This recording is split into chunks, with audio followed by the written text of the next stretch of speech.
Hey everyone, Ida from P2P here, and welcome back to Headline Mondays. So what happened last week? So let's get started with Williams, who, if you've seen the race last weekend in Japan, suffered another crash, which means that they actually, once again, have to fly Alex's chassis, which was originally Logan's chassis, the one undamaged chassis they had. They have to fly it back to the UK ahead of the Chinese GP this coming weekend, and that they said that repairs so far this season are in the excess of $2 million, which is a lot of money after, what now, 3 or 4 races?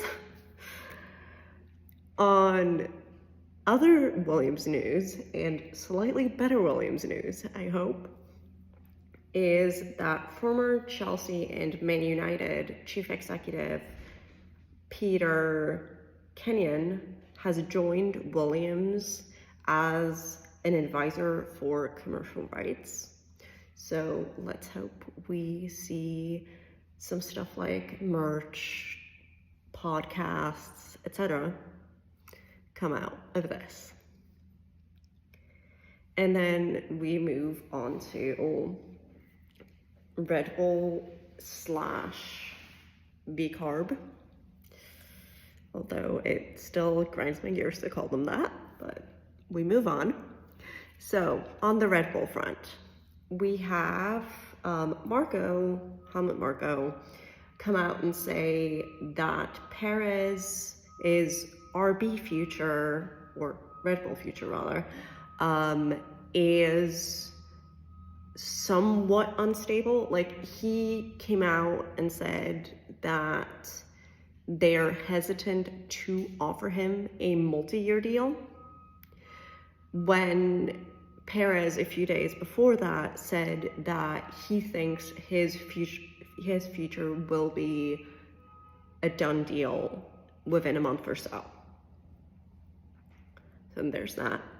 And then Marko also said that while the sister / junior team isn't for sale, they do have interested parties, and ultimately, depending on what these offers are, it is up to the parent company, Red Bull GmbH, to make a decision on those offers. So maybe Visa RB Cash App will be sold. Who knows? Who definitely won't be sold, according to their team principal, is Alpine, because there have been rumors swirling, but he came out and said that there's no way they're selling, and that they've already started talks with both of their drivers regarding 2025 and beyond, but that they do understand that those are going to be difficult conversations because of how many open spots there are still for 2025. And obviously, because of the car. But he didn't say that, but it was implied. Then we have Mercedes. So Mercedes, while they made some comments on their Japan performance, what was really interesting was that they said that Kimi Antonelli, their F2 rising star, actually already has enough points to apply for a super license. However, because he's still only 17, you need to be 18 to get it, he cannot apply until later this year. And them coming out and saying this, honestly, to me, seems like they really want him in the F1 car, or in a F1 car. I don't see him in Lewis's seat, but maybe Williams, who knows. And then we have some Fernando/Honda news, because it came out that Fernando renewed his contract with Aston Martin beyond 2025. So he's out of contract at the end of this year. So he re-signed for 2025 and beyond, meaning he will likely see the Honda engines that come to Aston Martin in 2026. And he actually came out and said that the Honda engines are part of the reason why he decided to renew his contract. And honestly, as someone that remembers his struggles with the Honda engines at McLaren, I'm surprised that he said that, but I'm also happy because it means that he grew up, I guess. And other than that, we have, of course, the Chinese GP next weekend, which, as a reminder, they haven't raced at this track since 2019, so pre-COVID, meaning that there are a bunch of drivers, such as Zhou, Oscar, Logan, and more, that have never raced at that circuit. And it's also sprint weekend, so honestly, be prepared for some carnage.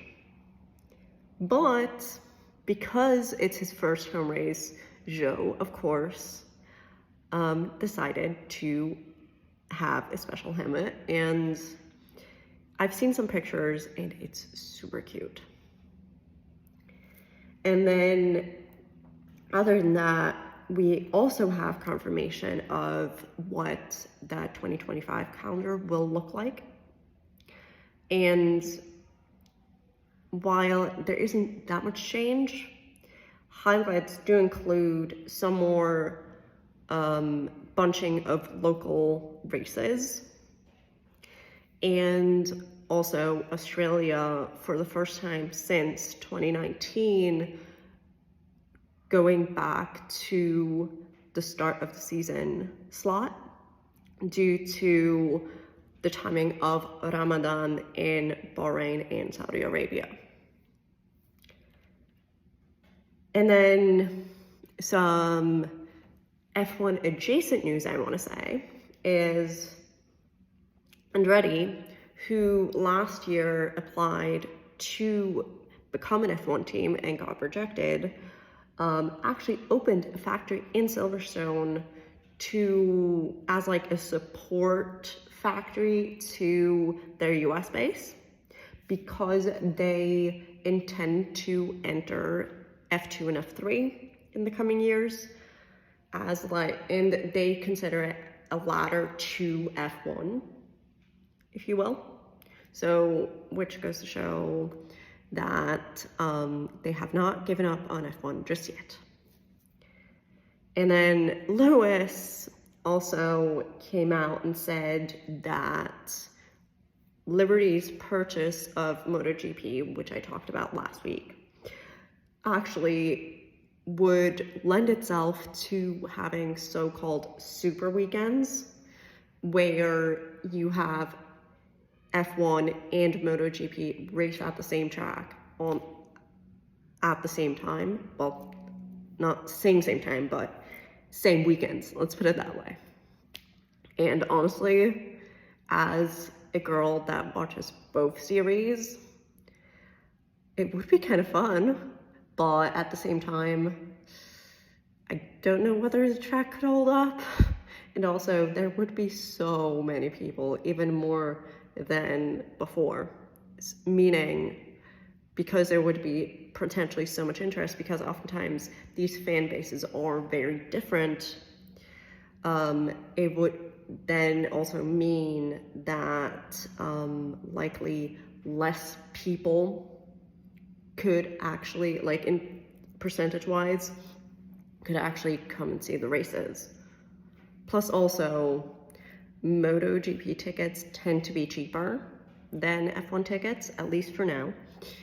So I don't actually know whether MotoGP fans would be willing to pay the prices that F1 fans oftentimes have to pay, because I feel like if they combined these weekends, they wouldn't go with the lower ticket prices, they would go with the higher ticket prices. Granted, with Liberty Media purchasing MotoGP, I feel like ticket prices will increase anyway, because we saw the same thing happen when Liberty Media purchased F1 in 2017. So I hope you enjoyed that rundown and my commentary of it, and see you guys next week. Bye.